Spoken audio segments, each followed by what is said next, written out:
Батыл есек. Есек ұзақ жыл жүк таси арып әбден қалжырапты. Бұл азаптан құтылудың амалын ойлапты. Bir күні ол өзімен бірге жолдас болып жүк тасып жүрген түйеге: «Әй, түйе, мен жүк таси арқам тесіліп әлім бітіп өлердей қажыдым. Жон терімнің тамтығы қалмады» дейді шағынып. Бұған түйе өз жағдайын айтады: «Мен де оңып жүрген жоқпын.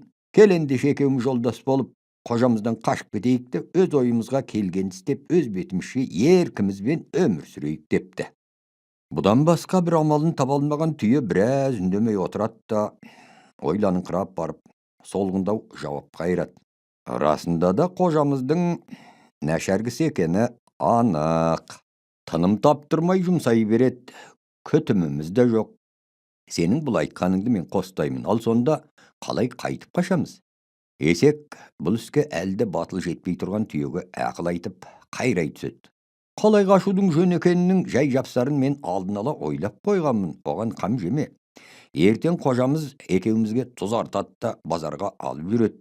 Бастапқы кезде біз оның айдағанына көніп тыныш жүре берейік. Одан әрі таудың үстіне шыққан соң титықтап болдырған боламыз да жол жиегіне қылжиып құлай кетеміз. Содан орнымыздан тұрмай қоялық.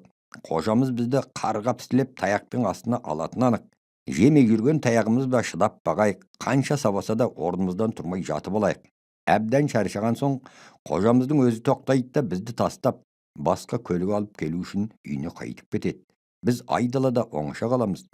Тек тұяғың берік болса болғаны, қайда кетем десең де еркің өзіңді қалаған жағыңа жүре бер». Есектің тапқырлығына түйе қуанып кетеді: «Жаным-ау, мынауың нағыз табылған ақыл екен.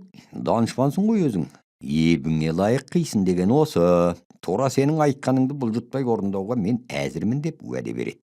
Осыған сөз байласқан есек пен түйе келесі таңның атуын асыға күтеді. Таң сарғай батып келе жатқанда қожалары тұрады да есек пен түйеге қап тұз артып қаланы бетке алып алыс жолға жүріп кетеді. Түйе мен есек жарты жолға дейін бір қалыппен бұрынғысынша жүріп отырады. Түйе алдында, есек артында тізбектеліп келе жатады. Ең соңдарында қолына таяқ ұстаған қожалары көліктердің жүрісін тездете түспек болып ысқыра айдақ қояды. Осы жүріспен таудың үстіне шыққаннан кейін түйе мен есек қалжырап болдырған болып тәлтіректей басып жығыла кетеді де орындарынан қозғалуға шамалары келмегендей жатып алады. Бұған қожасы кіжініп: «Өй, оңбаған жалқаулар, жатып ішер арам тамақтар.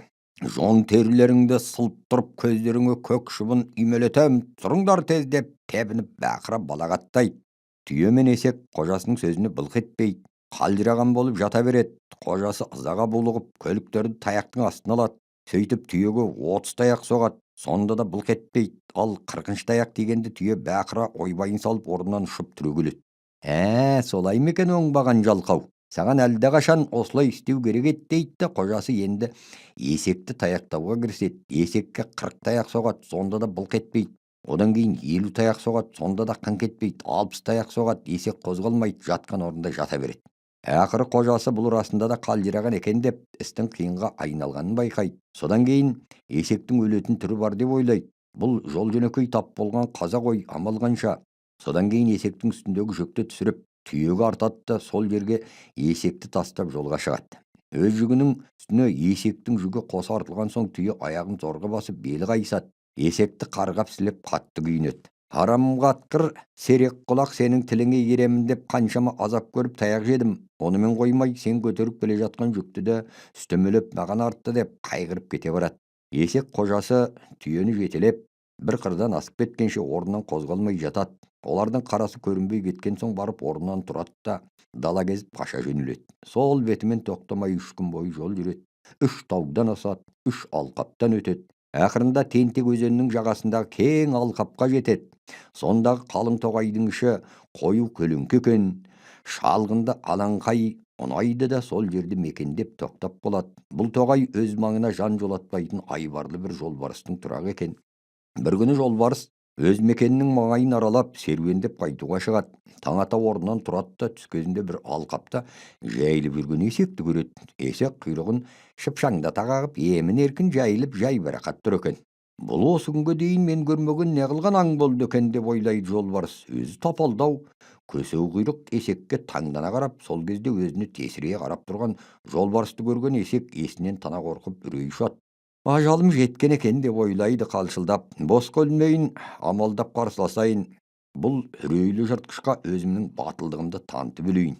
Есек өзін өзі осылай қайрайды. Содан кейін құйрығын шайыншылта көтеріп алады да құлағын қағып жіберіп бар даусымен ақырып қоя береді.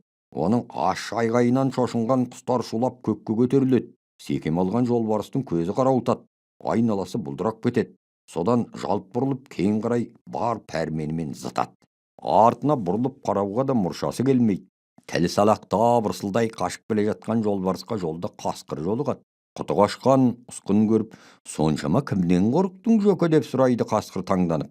Бұрын өзім көрмеген аса айбарлы бір аңнан секем алып қашып келемін.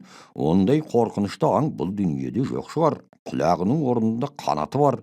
Бас дегенің қазандай, ақырғанда даусынан жер сілкініп, көк жарылғандай. Сабыр сабыр ет дейді қасқыр басып айтып. Кездескенің есек деген айуан болып жүрмесін. Сенің айтуыңша ұсқыны соған келеді. Ал қазірше деміңді ал, жүрегіңді орнықтыр. Ертең екеуміз барып арқан құрып оны ұстап аламыз. Келесі күні қасқыр арқан тауып келеді. Бір ұшын жолбарыстың мойнына, бір ұшын өзінің мойнына байлайды.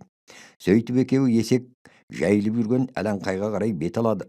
Қасқыр алда, соңында оның қалқасына тығылып жолбарыс келеді. Есек бұларды алыстан көреді де аузын кері ашып, бұрынғыдан да күшті дауыспен ақыра бастайды.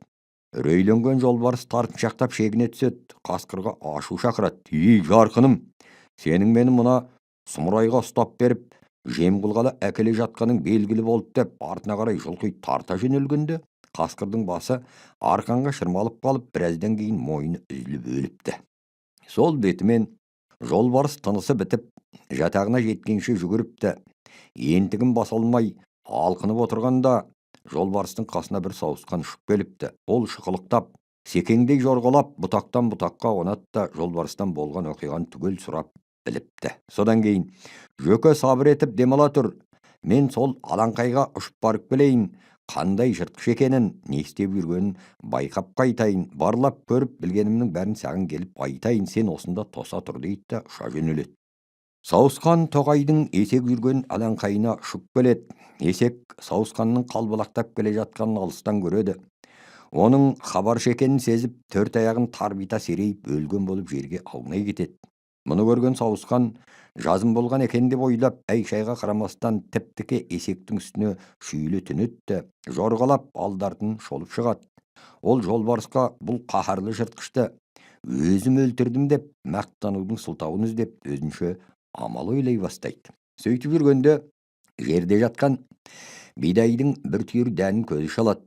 Оны шұқылағалы тұмсығын соза бергенде сорға айнап сүрініп кетеді, басы есектің тірсегіне ілініп қалады.